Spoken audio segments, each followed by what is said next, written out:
The evolution of eSports. I'm Tonya Hall, and joining me is Dennis Thresh Fong, entrepreneur and gamer. Welcome, Dennis. Thanks for having me. I should say welcome back. Um, you're considered by many to have the first true professional gamer experience. You've been on the show before, but for those people who may not realize, you started in gaming when? Well, I started playing games probably in the early 90s. I became a professional gamer probably around 1995. Um, so kind of in that time frame. And then I won the Ferrari in 1997. Which was a big part. I mean, you mentioned, I think the last time we talked to you, that you had that in the lobby. It sounded like the coolest Ferrari ever. So what do you drive today? I have to know. I drive a Porsche 911. Very modest of you. So tell us about the evolution of esports. Esports is getting a lot of attention. People are realizing that it is a legitimate sport. It's a legitimate something that they should pay attention to for careers, if nothing else. What are the milestones marking the conversion of gaming into big business?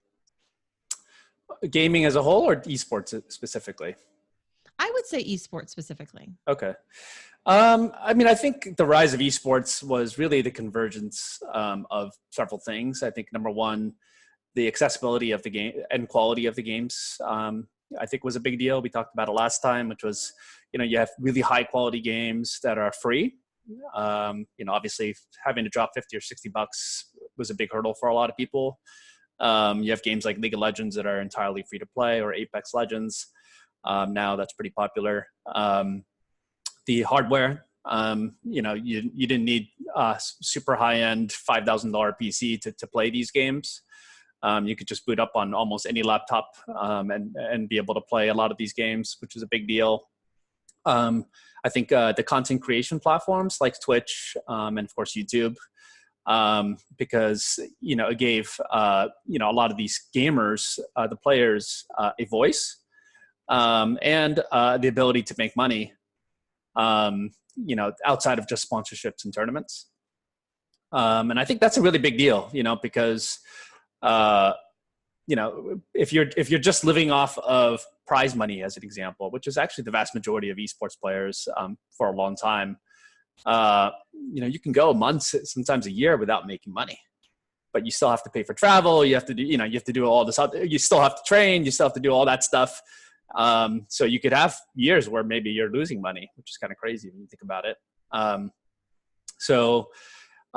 think the rise of these streaming platforms gives people an opportunity to make money outside of competing. And it also made them a lot more accessible. I think, I think sponsorships in general of players and teams are more interesting when you know who they are. And, I think these platforms gave people a face. Also, the audiences and fans could be drawn to. Otherwise, people only knew me as Thresh. Maybe they've seen a picture of me, but that's it. Everything else is just hearsay about my personality and so forth. So, and then of course the game companies themselves. I would say League of Legends played a huge role in esports because they were the first ones that were dedicating tens of millions of dollars to the success of their game in esports or as an esport. And they professionalized a lot of the content creation and production around it. So I think it's a convergence of all of those things that kind of made it as big as it is today. You mentioned League of Legends. Who are the innovators in esports, both from the technology and the promotional event management sides?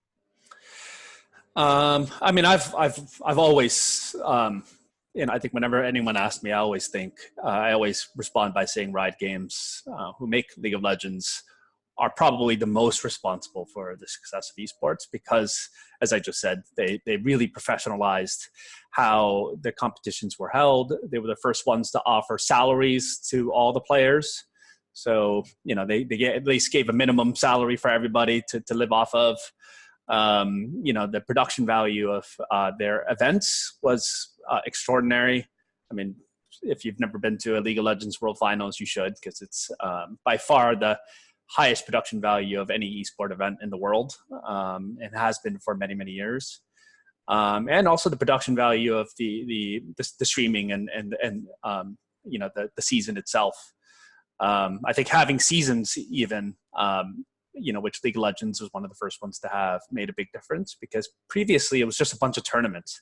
So, maybe you have a tournament 1 month, or maybe 2 tournaments 1 month, and then 1 tournament, 3 months later. There was no narrative. And I think, the success of esports, particularly around League of Legends, was really around having a narrative over the court, like an arc, a story arc to the season, just like any professional sport. Maybe the guys that started off slow ended up picking up steam, and you get to know the players and the struggles that they had early on. And then if they end up winning the finals at the end, there's an emotional arc to the season that previously it was, like back when I was competing, it was mostly just around tournaments. So I would win a tournament.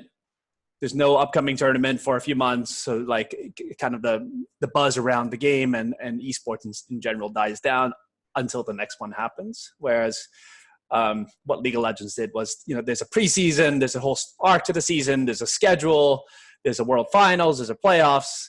It just changed the total, the whole kind of tone of what esports was about. How does mobile computing factor into the competitive game scene? You mean just mobile games in general? I think before PUBG and Fortnite became successful on mobile, I would have said that I thought it was still a few years away. Namely because, there's some great games on mobile. A lot of the Supercell games like Clash of Clans, Clash Royale. I am huge players of those games, but they're just not like super compelling to watch. But I think PUBG on mobile, Fortnite on mobile. There's other games as well that are, especially in Asia, that have proven that you could actually have really competitive, fun, spectator-worthy games on mobile. So I think my view of it has changed over the last probably couple of years. I think there's definitely an opportunity there, but you're not going to see cross-platform play, obviously. So you're not going to have a mobile player on Fortnite playing against a PC player on Fortnite. They would just get crushed.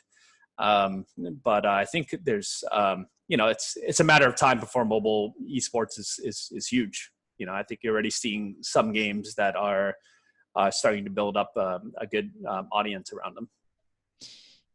You mentioned, the accessibility. Esports locations seem to be popping up everywhere. You can go to your local retail store and they're there. And certainly from the standpoint of mobile is making, gaming more accessible to people who don't have, the equipment to play traditionally. How is the esports market growing exactly? Who are the players? What about the competitions? You mentioned how sophisticated they are. Talk about that. So I think the growth that you're going to, or that I think people are seeing in esports, really is more about the audience than it is about the actual competitions themselves. Obviously, competitions have been happening around games since forever. Obviously, 20 plus years, right? And obviously the competitions themselves, the venues, the events are all getting, there's more money in it, so they look a lot better and more professional. But the real opportunity in esports is really around the audience, because number one, I think what we've seen looking at the numbers is that there's some people that watch more than they play. Right. And so, there's hundreds of millions of esports fans out there that will watch competitions, even though if they're not actively, players anymore of that particular game. But the real gap is that the revenue per fan, or the revenue per viewer in esports, is incredibly low as compared to other professional sports. So I can't remember what the latest numbers are, but I think it was like right now in esports is maybe $3 revenue per fan. When you compare it to something like the NFL, I think it's close to north of $200 per fan. And so the excitement around esports is really that gap that, you know, a lot of the big brands haven't gotten into it yet. Or, you know, the amount of money that people are spending around it it's still, compared to the audience size, there's just a tremendous gap there when you compare it to any other professional sport. And so, you know, when you look at investors or investments that are happening in esports, it's really based on that thesis that there's esports is going to be way bigger in terms of revenue than it is today, simply because the audience is there. And the audience itself is growing. You know, there's more and more people into games in general and into gaming than there ever have been before. And it's growing by leaps and bounds every year. You know, that's really the business opportunity around it. So what should sponsors and brands who want to market to the esports community know then about their target? Well, I mean, the one thing that I think makes the esports and gaming audience unique is that it values authenticity almost above all else. You know, the community is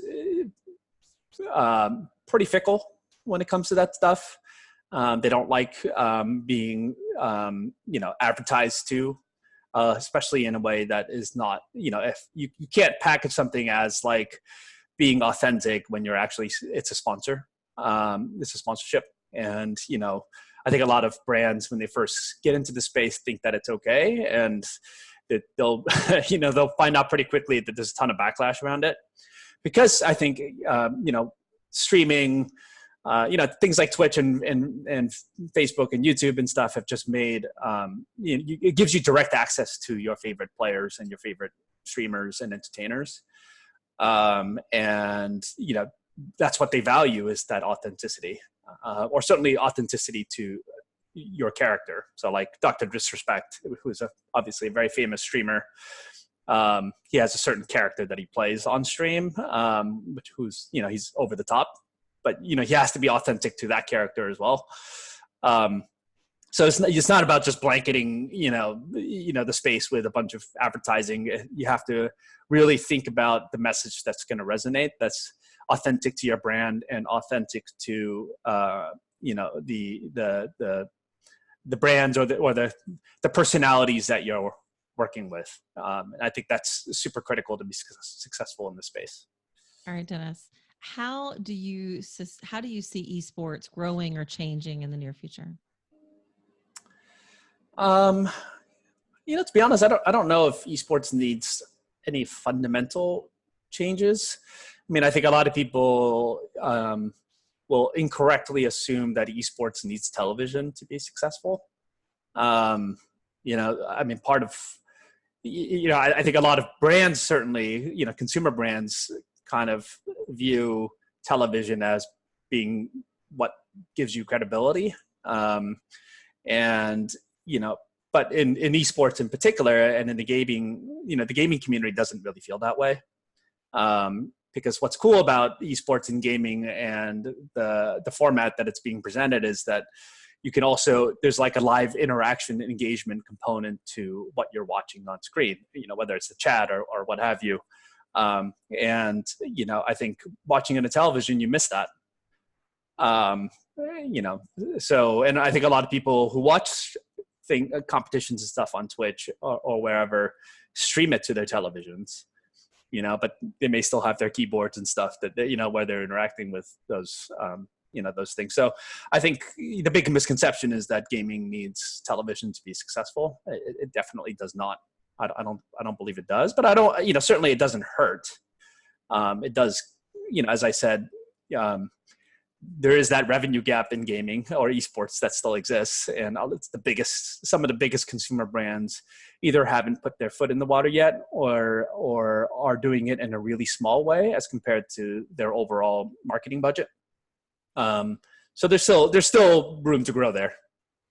And something else that I've heard you talk about is the impact on gaming as a career opportunity for, I don't know, high school students, maybe getting into college. Colleges are actually offering scholarships to gamers. Talk a little bit about that.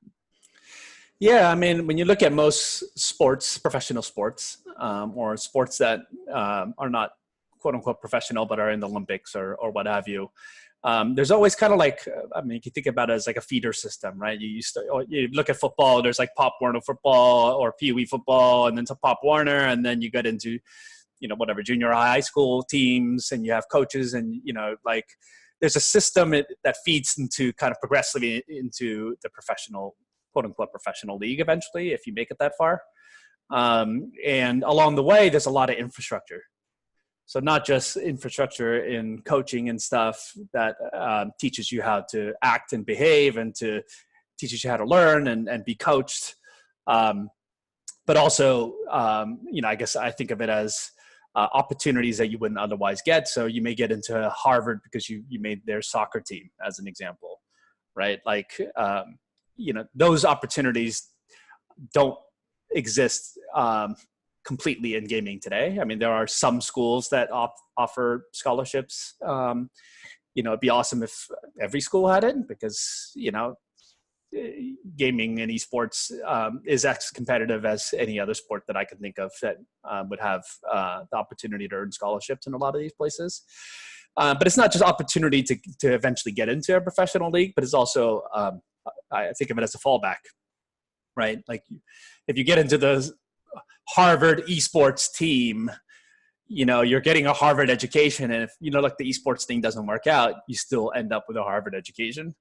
Like that opportunity doesn't really exist that much in gaming today. And it would be great if it did. Also, like you have a lot of these pro players that were literally plucked out of their mom's, like mom's house. Like, these kids, they're playing, they get good at a game. All of a sudden, a team who's heard of them or seen them play recruits them, brings them onto a team, and they've had no training on how to, behave really as a professional, as a teammate. They have never been coached before because they're just self-taught. So, you get these people that are not ready, they're not mentally or emotionally ready to compete at the highest levels. And then all of a sudden they have to stream as well. It's like you're now live to thousands of people or more. I think just being thrust into the spotlight like that is really, really tough on some of these kids. Whereas if you had a junior high team, a high school team that you played on, and then a college team, and you had teammates and you had a coach and all that other stuff, I think it makes that transition into being a professional a lot easier. For those people who would like to learn more, maybe they want their child to get some coaching and have a little better understanding of the industry. What are things that they should look for? What are maybe some players they should watch, or maybe companies or competitions they should look for? I mean, I think looking on Twitch or other similar platforms like YouTube for streamers that behave, they act in a normal, like a good, they have good attitudes, good approach to the game. They talk through how to think about the game. I think it's important when you, as a competitor, to take a very objective look at your play. And there are certain streamers and players that do that, and they do that on stream. So they kind of help you think through your game in a very logical way. I think that's pretty good. I think there's some advances too. There's a company called Play Versus that is basically building a high school varsity esports organization. So they work directly with the high schools, and the players on those high school teams actually are varsity players. They get their varsity jackets and so forth. So we're saying, as we just talked about, there are certain colleges that are offering scholarships now. So, I think the infrastructure is getting there, but we're still in early days. Dennis Thresh Fong, entrepreneur and gamer, shedding some light on the esports industry and the gaming and future of gaming. If somebody wants to connect with you, maybe they want to find out more about esports, how can they do that? They can just find me on Twitter. I'm just at Thresh. Sounds good. And if you guys want to find more of my interviews, you can do that right here or go to TonyaHall.net. Thanks for watching.